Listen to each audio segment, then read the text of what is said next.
Chairman Brown, Ranking Member Toomey, and members of the committee, thank you for inviting me to testify about crypto and the collapse of FTX.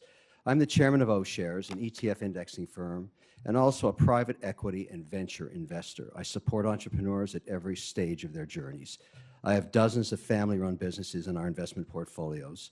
My extensive social media platform enables me to tell the stories of their products and services to help reduce their customer acquisition costs. It's a model that has worked well for over a decade and helped support so many small American businesses, which create over 60% of the jobs in the American economy. In 2017, I was a public critic and skeptic of crypto and blockchain technology. As the global regulatory environment began to open up in 2018, I began to invest. Now I am a shareholder in multiple companies involved in crypto technology, including WonderFi BitBuy, the largest and first regulated broker-dealer crypto exchange in Canada, Immutable Holdings, a developer of NFT technology, and Circle, the company that brought USDC stablecoin to market. I've also invested in multiple crypto tokens, infrastructural level 1 and level 2 blockchains. I am of the opinion that crypto, blockchain technology, and digital payment systems will be the 12th sector of the S&P within a decade. Many of these technologies are going to disrupt the existing financial services sector with faster, more efficient, more productive, and more secure ways of investing, paying, transferring, and tracking assets. As you are aware, Bitcoin, a store of value, is not a coin. It's software. Ethereum is software. Blockchain is software. In the last 30 years, every American enterprise has driven major efficiencies using various versions of enterprise software, and crypto is no different. The potential of these crypto technologies is astronomical in scale. In August of 2021, nearly 3 years after I started allocating capital to the crypto sector, I entered into an agreement with FTX to be a paid spokesperson. I was paid approximately $15 million for these services, plus approximately $3 million to cover the portion of the taxes due. Of the remaining amounts, approximately $1 million was invested in FTX equity and approximately $10 million in tokens held in FTX wallets.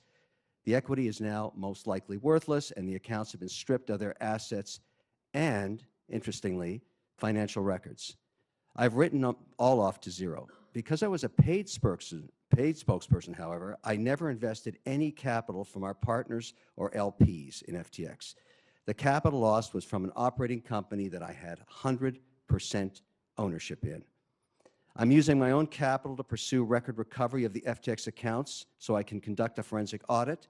The truth of this situation will be discovered by following the transaction trail after obtaining the records. I've applied for membership on the FTX Creditors Committee in connection with the bankruptcy proceedings because I feel obligated to pursue the facts on behalf of all stakeholders and believe my perspective of this situation will be helpful to the other creditor committee members. The collapse of FTX is nothing new. While this situation is painful for shareholders, employees, and account holders, in the long run, it does not change this industry's promise. Enron came and went and had no impact on the energy markets. Bear Stearns, Lehman Brothers' demise had no impact on the long-term potential of American debt and equity markets. I'm only one of many investors that have experienced this loss. However, this changes nothing in terms of the potential of crypto. In fact, the recent collapse of crypto companies has a silver lining. This nascent industry is culling its herd. Going or gone are the inexperienced or incompetent managers, weak business models, and rogue, unregulated operators. Hopefully, these highly publicized events will put renewed focus on implementing domestic regulation that has been stalled for years. Other jurisdictions have already implemented such policies and are now attracting both investment capital and highly skilled talent. In the U.S., we are falling behind and losing our leadership position. I understand why many leaders in the banking industry are open skeptics, calling for the banning of these new crypto software technologies. Disruption is always uncomfortable at first, and entrenched businesses abhor new competition. But it has been proven time and time again that disruption is absolutely necessary in advancing the economy. There is the risk of investing in crypto, and then there's also the risk of not investing in it and letting others accrue its benefits first, essentially gifting them a competitive advantage that could be very, very hard to recapture. So where to start? We need to clear policy and regulation for the crypto industry, its entrepreneurs, its developers, and its users. Congress should start by passing bipartisan legislation that creates a sensible regulatory framework for digital stablecoins backed by the US dollar. Why?